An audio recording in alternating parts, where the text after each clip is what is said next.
Mom's in chat. Hi, Mom. Hello, hello. I love you. I miss you.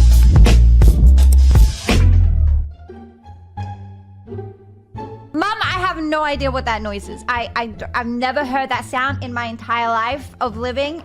Roses are red, violets are blue. I wanna feel it throb inside you.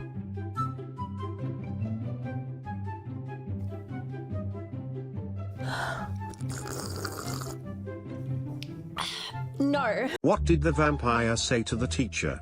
I want to suck your blood. See you next period.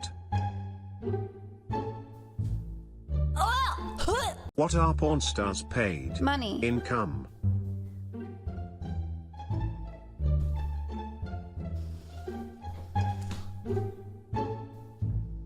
I can't lie, that was a good one. Why can't a blonde dial 911? Because she can't count. She can't find the 11.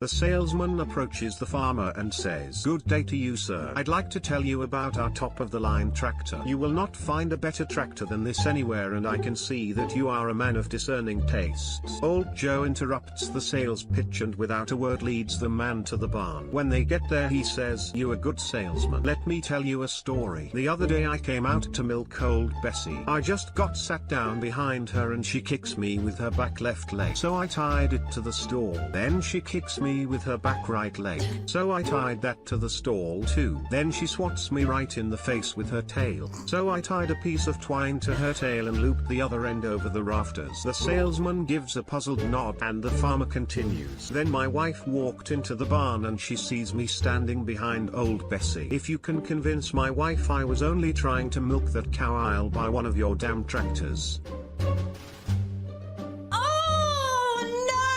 A woman goes to buy a parrot. The one she wants is half price. She asks, "Why is that one so cheap?" "Because he used to live in a brothel," says the shopkeeper. She pays and takes it home anyways. When she gets home the parrot says, "Fuck me, a new brothel." The woman laughs. When her daughters get home the parrot says, "Fuck me, two new prossies." The girls laugh too. When the dad gets home the parrot says, "Fuck me, Pete. Haven't seen you for weeks."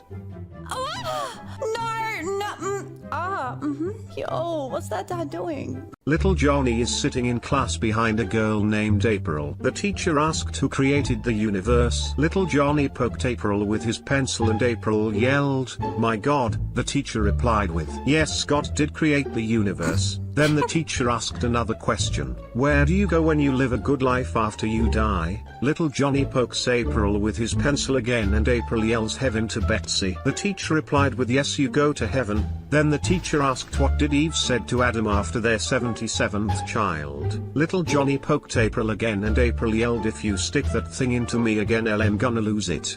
The teacher looked at April then fainted.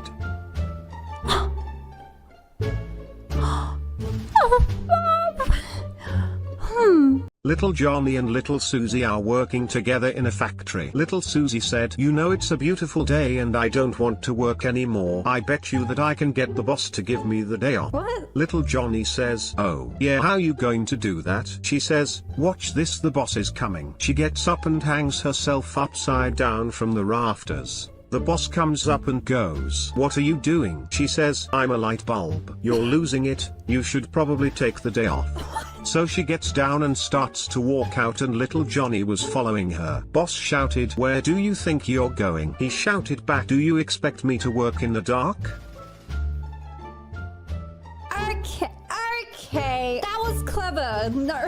Paddy and Mick were both laid off, so they went to the unemployment office. When asked his occupation, Paddy answered, "Knicker stitcher. I sewed elastic onto ladies' knickers and thongs." The clerk looked up knicker stitcher on his computer and finding it classified as unskilled labor, so he gave him €80 a week unemployment pay. Mick was next in and when asked his occupation replied, "Diesel fitter." Since a diesel fitter was a skilled job, the clerk gave Mick €160 a week. When Paddy found out. He was furious. He stormed back into the office to find out why his friend and coworker was collecting double his pay. The clerk explained knicker stitchers are unskilled labor and diesel fitters are skilled labor. Paddy yelled, "What skill?" I sewed elastic onto knickers and thongs. Then Mick puts them over his head and says, "Yep, diesel fitter."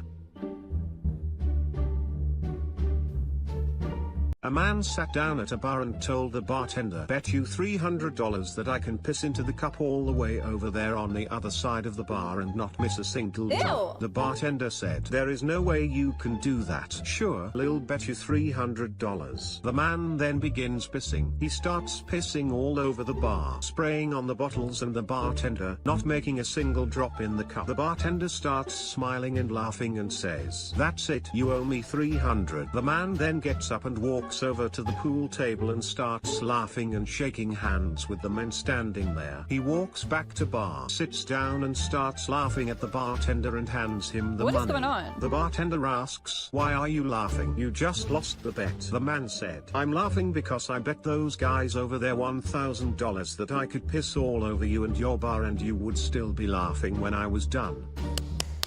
Well played! Genius right there. 300 IQ. A virgin from a traditional family tells her grandmother she's going on her first date. The grandmother says, "Sit here and let me tell you about these young boys. He's going to try to kiss you. You are going to like that, but don't let him do that. He is going to try to feel your breasts. You are going to like that, but don't let him do that. He is going to try to put his hand between your legs.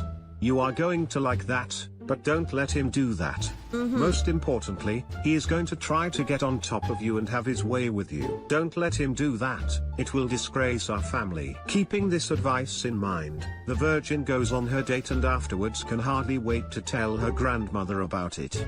"It went just like you said," she says. "But I didn't let him disgrace our family. When he tried that, I got on top of him and disgraced his family."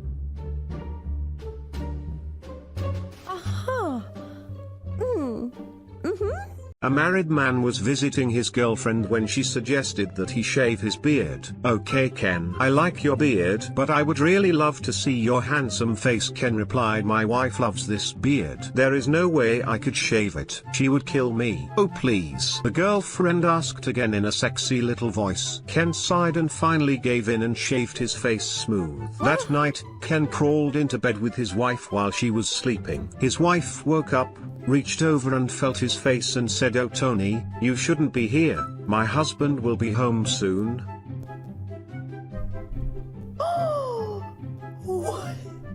Make sure to drop a like, subscribe if you are not subbed, and okay, bye!